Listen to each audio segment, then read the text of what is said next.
Jimmy uses any and all pronouns from Texas, who sounds like your discussion is being skeptical about God versus claiming there is in fact no God. So, Jimmy, can you tell me, is that a correct interpretation of your argument today?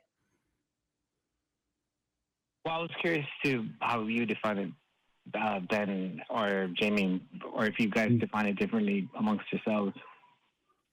Well, I'll say straight up, I'm very careful about making truth claims. So while I will, on a God by God basis, make an evaluation as to whether I will say definitively that God doesn't exist, I will not make a blanket statement that all gods don't exist. And I usually err on the side of caution where I will say, I do not believe that it does, which puts the burden of proof on the claimant. Because if I say X doesn't exist, I then have to show the proof as to why I believe that. What about you, Ben? So I'm hesitant as well to make any definitive truth claims.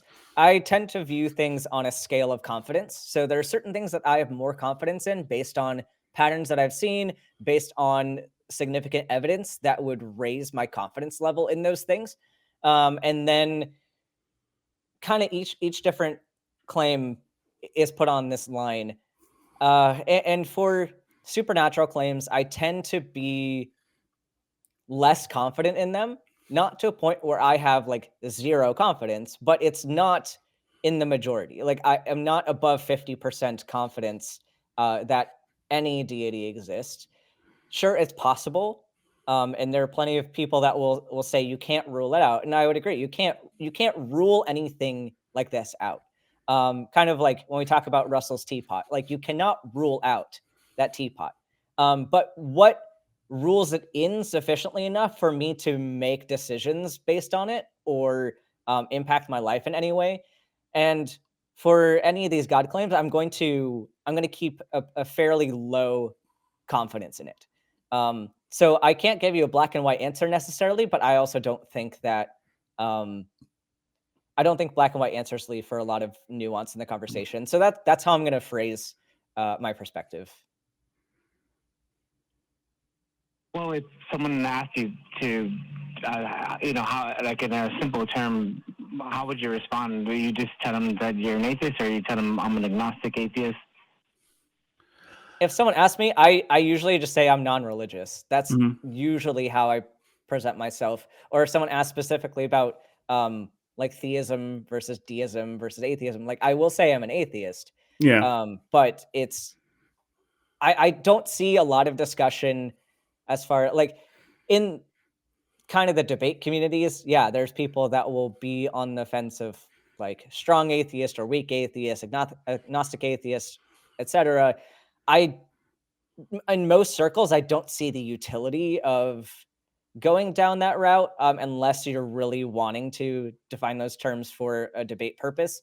But I don't, I mean, if I were to have to use a term, I would say agnostic atheist. But again, like I'd rather leave some more room for nuance and not just take on a label necessarily. Yeah, it does depend on the context a little bit. I often say I'm atheist when I'm sort of challenged on it and will elaborate if so desired. But that's mainly because I hid behind agnosticism as a personal excuse to not have very strong feelings on what are actually quite important topics. So it's as much for my own volition as anything else. Whereas, like, I am an atheist because I have capital O opinions on these things and am willing to discuss them and defend them as well. Well, yeah, I guess that's the point of my call, to deal with the semantics. And I was wondering how you guys parse that, because I hear a lot of atheists define atheism as a lack of belief in God. And, I suppose if you're going to take that literally and say, atheism is true, then atheism can only ever be true in the sense that it's denoting someone's psychological skepticism towards God. it could never be true in a propositional sense where you're saying there is no God. So I believe that's where the semantics are important. So, I suppose you've probably heard of the term, Gnostic I would actually, atheism. I would actually avoid, if I just to jump in just a second, I would avoid getting lost in the weeds in semantics. What you're trying to do, and the only purpose of language is to understand, to find meaning. So don't get hung up on the exact dictionary definition of atheist, agnostic, gnostic, theist, religious, a-religious, ig-theist, anti-theist. Ask the person what they believe, and then ask them why. And if someone does not believe something, you don't have to prove a lack of belief. It's just a lack of belief. You have to prove your beliefs. So I would advise, if you want to have conversations, constructive conversations around these topics, don't get hung up on the semantics. Go for the meaning behind those words. I would agree with Isn't that. the meaning associated with the semantics? Aren't they intertwined? It's the point of my call basically is that I kind of have a mind where I'm obsessed with the semantics, a la George Carlin. So they're in my mind they're kind of important, and I wouldn't, I guess, just brush them aside just like that. But I don't know. Maybe to speak to your inspiration, George Carlin talking about semantics and the use of language. I think I know the part you're talking about when he's talking about what used to be called shell shock is now called post-traumatic stress disorder, and that we use euphemism and sanitize our language and that kind of thing. And I would say that a lot of people that I've encountered as a sort of person speaking about this are actually using semantics to obscure the meaning or to deflect from the meaning, and are trying to just argue semantics rather than arguing meaning. And while it is important to define our terms, getting way too caught up in the exact wordage is painting post-traumatic stress disorder over shell shock, which is the damage, the meaning, the terrible thing that the language should convey. So it's difficult. I understand, and yes, you want to try and be precise if you can, but I think, like Ben said, you're going to lose some nuance if you get hyperfixated on it. And that's why you can ask follow-up questions. Like, if someone says, I'm an atheist, you can feel free to ask them, what do you mean by that?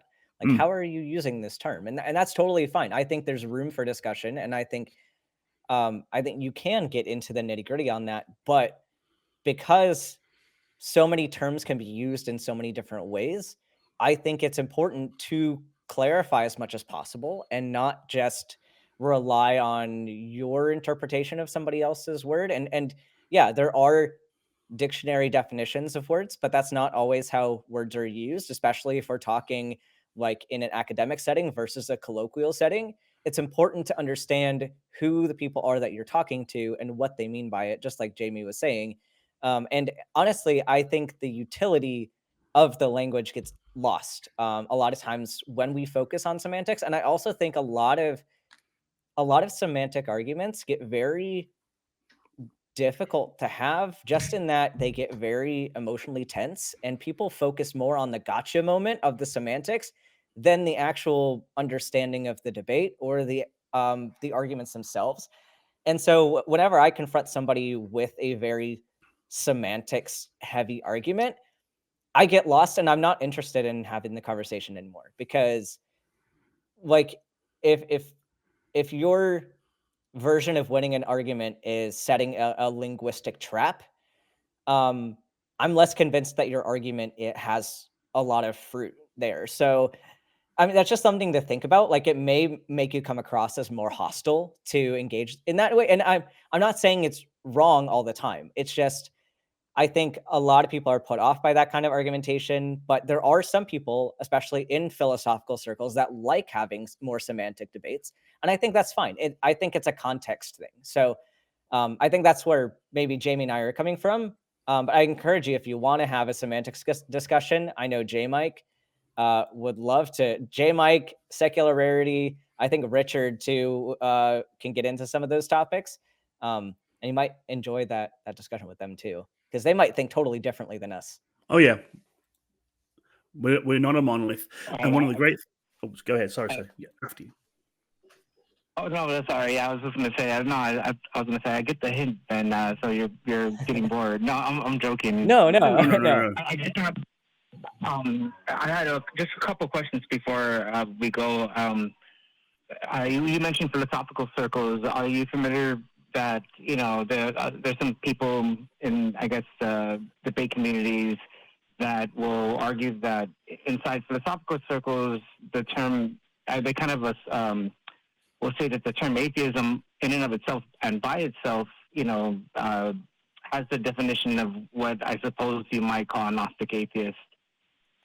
And that's fine that people want to think that, but someone else's definition doesn't mean that I have to accept that same definition. Yeah, when I say I'm an atheist, I don't think of it that way. Yeah.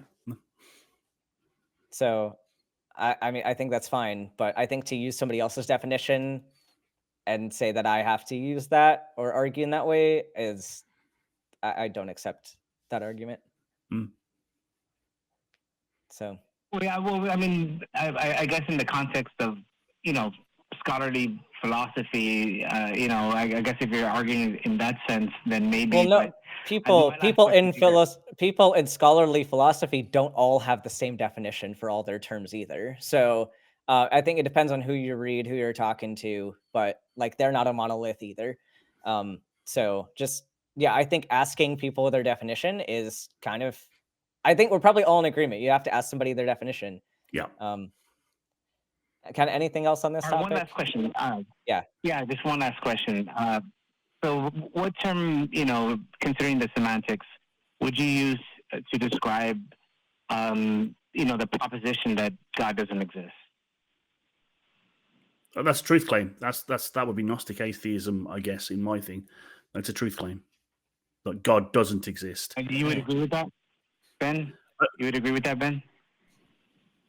Yeah, I mean, if that's what the person means to say, and they've clarified that yes, I mean God does not exist, that would be a truth claim.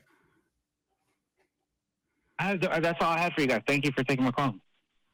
Okay, thanks for calling in. Okay. Have a good rest of your Sunday. Groovy. Yeah, I mean, I didn't mean to sort of come down too hard on Jimmy there, but I do get frustrated when people try and finagle their way through language. And I know it sounds rich as double cream coming from me, but people who hide behind words and try and finagle it, it's one of the reasons I don't really like Jordan Peterson's way of going about things. Oh, what do you mean by blah, blah, blah? I'm like, I just mean I don't believe in a God. Right, definitely.